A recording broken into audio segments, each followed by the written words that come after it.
Drivetime on RTE Radio 1 with National Irish Bank. The bank that brought Danske Bank's international expertise to Ireland is now bringing the Danske Bank name.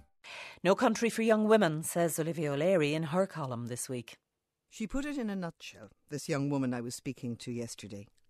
You know how in some Islamic countries women have to wear burqas, but underneath they wear Chanel and Western-style designer clothes?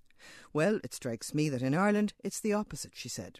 Irish women wear Western clothes, but underneath it's as though we've all been made to wear burqas. She's right. For all our supposed sophistication, you don't have to look too far for the burqas. Take the latest rumour, since unconvincingly denied, that proposed government legislation for the X case would require that suicidal pregnant women should have to face a panel of 6 consultants if they wanted an abortion. The perinatal psychiatrist attached to the National Maternity Hospital, Dr. Anthony McCarthy, described this idea on Morning Ireland as an abomination, an inquisition, abusive of women. Then take what the former master at Holles Street, Dr. Peter Boylan, said on Sunday's Marion Finucane show. He said that the circumstances around termination of pregnancy in this country are the only circumstances in obstetric care where a woman's wishes are not taken into account, where she has no input into her care. Now, if you think of any other sort of situation like that, said Dr. Boylan, you end up talking about the Taliban. You are talking about the Taliban.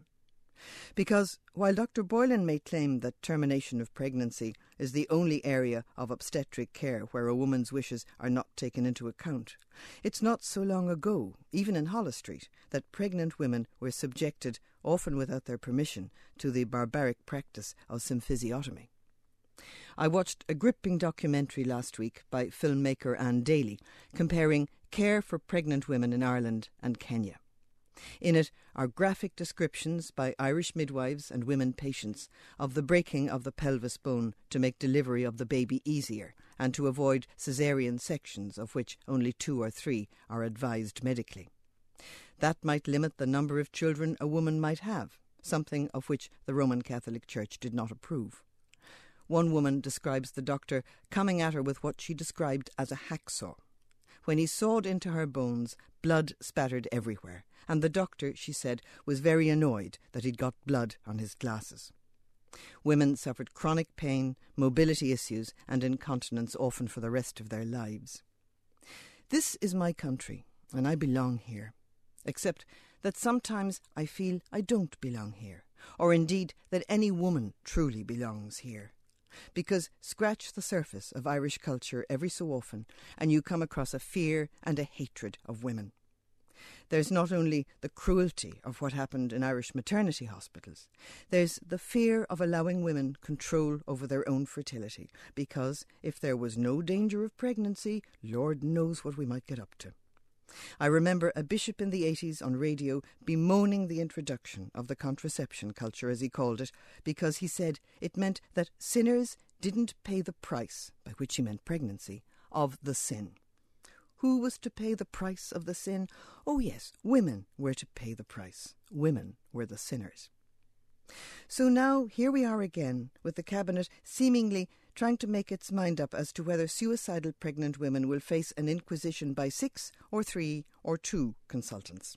It's ridiculous, because in any case, suicide is not the only threat to a pregnant woman's life. Peter Boylan, the expert witness at the Savita Halappanavar inquest, told the inquest that on the balance of probabilities, Savita would be alive today if a termination had been performed on the Monday or Tuesday of her time in hospital. But the law insists that there has to be a real and substantial threat to the mother's life, and that, he said, wasn't evident until Wednesday, by which time it was too late to save her. The government says that the new law will avoid this situation ever arising again. But how can it? As long as the Constitution and the X-case judgment are the legal foundations on which the new law is based, then there has to be a real and substantial and identifiable threat to the mother's life before a termination is allowed.